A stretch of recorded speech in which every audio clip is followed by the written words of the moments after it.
Corporate லைஃப்பில் பார்த்தீங்கன்னா 2 sector இருக்கும். அப்படின்னா கிளைண்ட்டு, கஸ்டமர், அப்புறம் வந்து அவங்களுக்கு வேலை பார்க்குற வெண்டர்ஸ், அதாவது சர்வீஸ் கம்பெனிம்பாங்க. இந்த பிக் கம்பெனி, சாஃப்ட்வேர் கம்பெனிஸ் எல்லாமே வந்து சர்வீஸ் கம்பெனிஸு. ஒரு அமெரிக்கன் கம்பெனி இருக்கும், அந்த கம்பெனிக்கு வந்து இவங்க வேலை பார்ப்பாங்க. இப்போ நான் என்ன பேச போகிறேன் அப்படின்னா, இந்த மாதிரி சர்வீஸ் கம்பெனி மூலம் வெண்டாராக ஒர்க் பண்ணக்கூடிய இன்ஜினியர்ஸ் எல்லாம் கொஞ்சம் நாள் கழித்து ஒரு 20-22 வருஷம் கழித்து பார்த்தீங்கன்னா கிளைண்ட்டில் ரொம்ப க்ளோஸ் ஆகிடுவாங்க. அதாவது கஸ்டமர் ரொம்ப க்ளோஸ் ஆகிடுவாங்க. ஆன்சைட்டு போவாங்க. அப்புறம் ஆன்சைட் போன பிறகு த்ரூ சர்வீஸ் கம்பெனியில் ஆன்சைட் போயிட்டு அங்கே போய் கிளைண்ட்டோட கஸ்டமர் ஒர்க் பண்ணும்போது ரொம்ப க்ளோஸ் ஆகிட்டு கஸ்டமருக்கு அவங்கள பிடிச்சிரும்.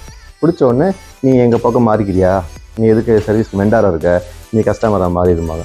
உடனே இவங்களும் ஓகே சொல்லிடுவாங்க. அப்புறம் இவங்களும் பிஸ்னஸ் டீலில் சரி ஓகே எடுத்துக்கோம்பாங்க. ஸோ இதுவும் நடக்கிற ரொம்ப நார்மலான ஒரு விஷயம். ஸோ இந்த மாதிரி ஒரு 20-25 வருடம் வந்து ஒரு இன்ஜினியர் சர்வீஸ் கம்பெனியில் வேலை பார்த்துட்டு திடீர்னு கஸ்டமர் ஆயிடுறான் இல்லையா, கஸ்டமர் ஆயிடுறான். அப்புறம் வந்து அவன் கஸ்டமராக எல்லோரும் பார்க்கப்படுறாங்க.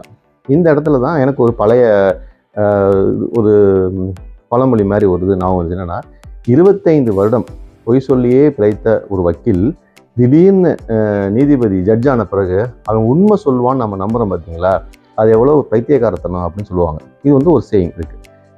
அப்போ தான் 25 வருடம் ஒரு இன்ஜினியர் வந்துட்டு ஒரு சர்வீஸ் கம்பெனியில் வெண்டாரை வேலை பார்த்துட்டு திடீர்னு கஸ்டமருக்கு பிளேஸு கஸ்டமர் ஆன பிறகு அவன் கஸ்டமராக உண்மையிலே கஸ்டமராக பிஹேவ் பண்ணுவானா அப்படிங்கிறது எனக்கு ஒரு கொஷின் இருந்தது.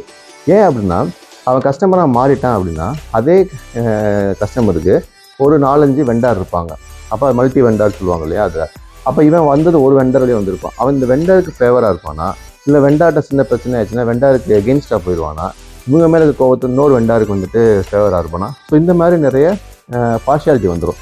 அப்போ ஒரு கஸ்டமராக இருக்கவங்களுக்கு என்ன இருக்கணும் அப்படின்னா, what is right for this company அப்படிங்கிறது போய் இந்த பசங்க what is good for me, என்னை இவன் தப்பாக ட்ரீட் பண்ணா, இவனுக்கு நான் கொடுப்பேன்னு சொல்லி ஒரு கஸ்டமர் அப்படிங்கிற ஒரு நிலையான சென்டர் பாயிண்ட்ல இருந்துட்டு வெளியே வந்துட்டு தன் பர்சனல் அஜெண்டாவில் உள்ளே கொண்டு வந்துடுவாங்க. அதுதான் இன்றைக்கி இந்த கார்பரேட்டில் நடக்குது.